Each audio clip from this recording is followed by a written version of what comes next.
And how does it occur? What is speciation?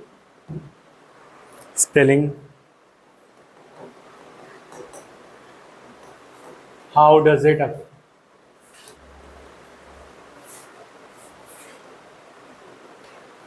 Speciation क्या होता है और ये कैसे अकर करता है?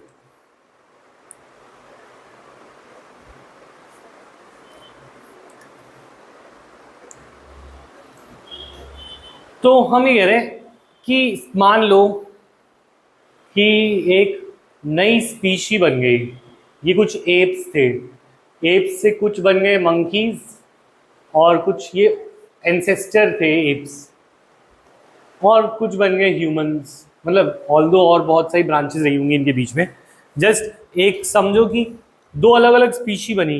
ये दो स्पीशी कैसे बनी होंगी, क्यों बनी होंगी, स्पीसिएशन प्रोसेस क्या है?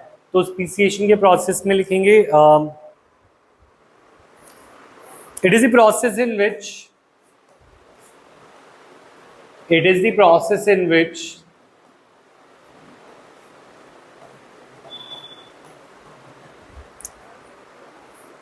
pre-existing advantageous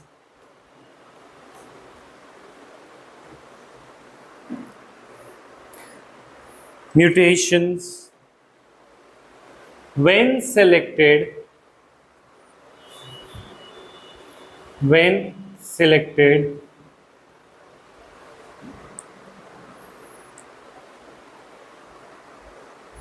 will result in new phenotypes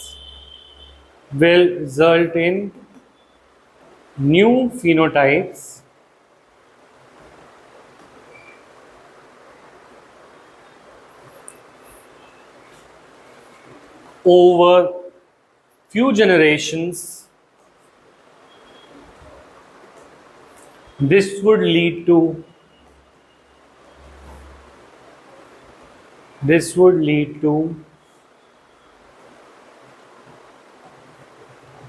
creation of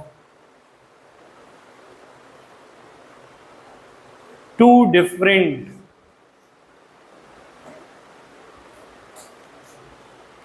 very different population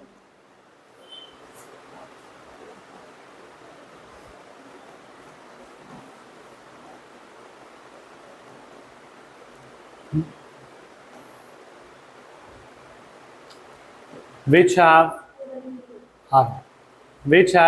lost the capacity to interbreed.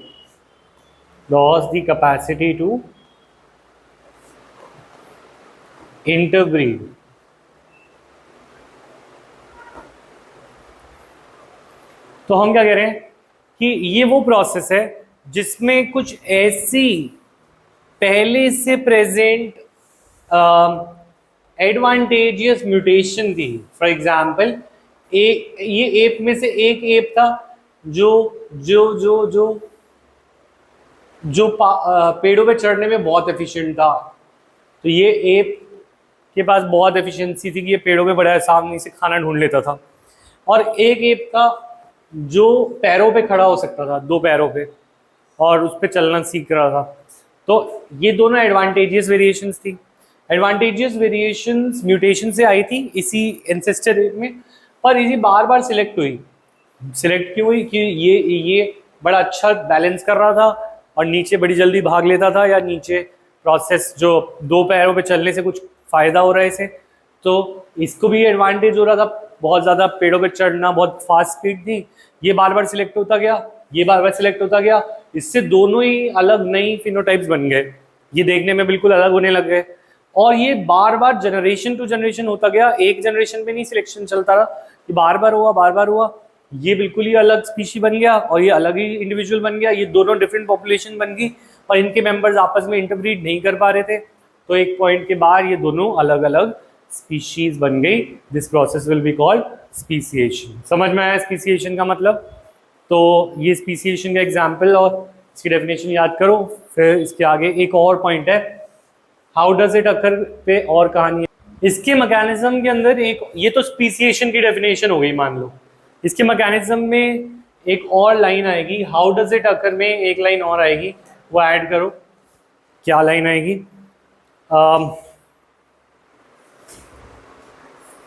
Variations due to mutation, variations due to mutations और वेरिएशन और जेनेटिक रिकॉम्बिनेशन ड्यूरिंग गेमेटोजेनेसिस और genetic recombination during gametogenesis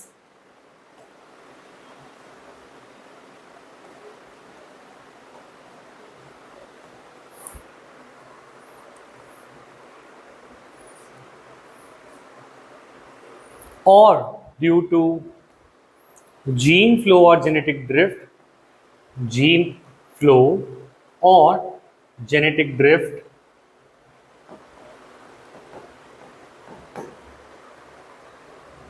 results in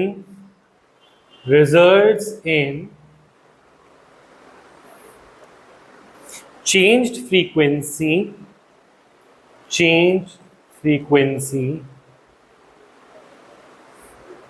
of genes and alleles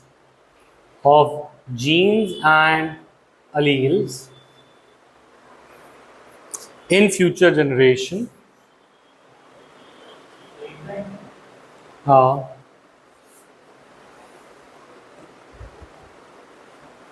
Full stop.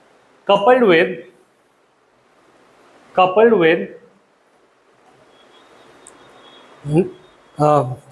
to enhance reproductive fitness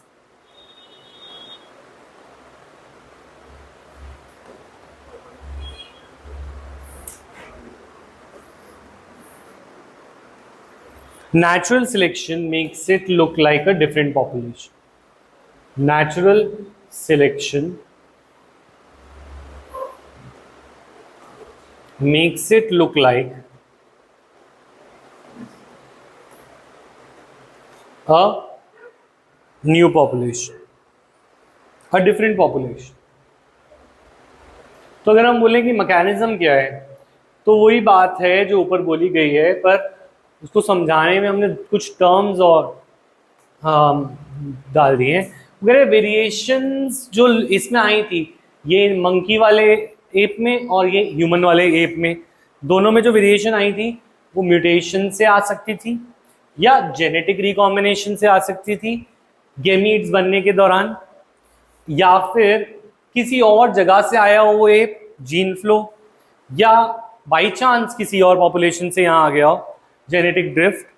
इसकी वजह से gene frequencies उस area में change होने लगी, जो नया एरिया में जहाँ पे आया वो, ठीक है। और फ्यूचर जनरेशन्स में, आगे आने वाली जनरेशन्स में उसका भी एक हाथ रहा, चाहे वो जीन फ्लो से आया, चाहे वो जेनेटिक ड्रिफ्ट से आया, चाहे वो म्यूटेशन से आया या जेनेटिक रिकॉम्बिनेशन से आया, कहीं से भी वो जीन आया और वो फ्यूचर जनरेशन्स में जाने लगा।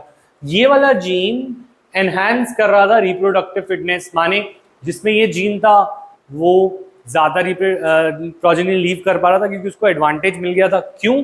Due to natural selection. तो ये सारी चीज़ें plus natural selection leads to a very different population, और वो डिफरेंट पॉपुलेशन बाद में स्पीशी बन जाएगा।